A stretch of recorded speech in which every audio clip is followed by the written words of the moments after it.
You're having a hard time coming up with cool and unique ideas for your stories because you are limiting your source material. In this video, I'm going to give you an example of something that I have done, and I'm going to show you the process of where I got the idea from, where the source material came from, all the way to the steps that created the final product. One of the biggest issues a lot of creators have is that they aren't taking advantage of the world that we already exist in. But the greatest things, the most amazing concepts in fantasy stories originated from something in the world that we live in. The mind of a creative is incredibly powerful, and all it takes is seeing something for half of what it is to turn it into something else. It's like the concept of seeing something with your eyes squinted, or hearing a song for the first time and misunderstanding what the lyrics are. Seeing something out of the corner of your eye. You know what I mean?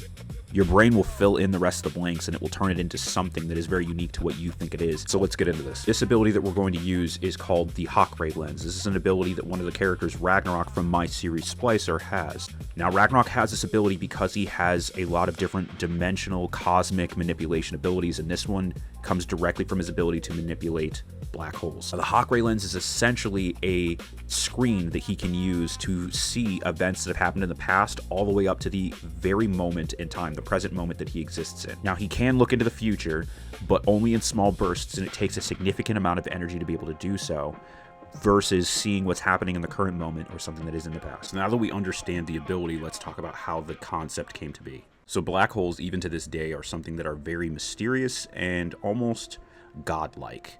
And originally, scientists used to believe that black holes were the only thing in the universe that were able to destroy information. Until one day they came to the realization that they believed that the black holes are actually not destroying information once it consumes it, it's actually transforming it into something else. And that now leads us to Hawking radiation. Hawking radiation was a concept that was created by Stephen Hawking. And the idea is that when information is pulled into a black hole, it is then pushed out through its event horizon as a new type of information or a new type of energy, radiation, called Hawking radiation. So they believed that there was a concept that if there was a futuristic or a more advanced civilization that had the ability to create a machine that could absorb Hawking radiation, they could recreate all of the information of the items that were taken by that specific black hole. So then that got me thinking, okay, well, if someone could manipulate the Hawking radiation, they could have the information that was absorbed by said black hole, or by any black hole if they could tap into it. And that is where Ragnarok's ability comes from. Because Ragnarok has a direct connection to black holes and singularities, he could pull from all of the singularities across the universe to then see what they saw.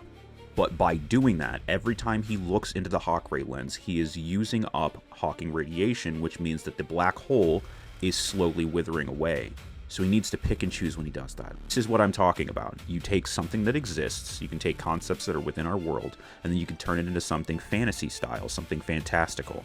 Now, is looking into the past, present, or future something that is crazy unique? No, absolutely not. There are a bunch of characters that can do that. But the fun thing is that you can find a way to take an ability and make it make sense with the character, while also giving it some kind of limitation based off of information that we have in the real world, and it makes it a lot easier than trying to reinvent the wheel. Hopefully this helps. Get out there, do some research, look into the things that you love, and then find a way to turn that into something super cool in your story.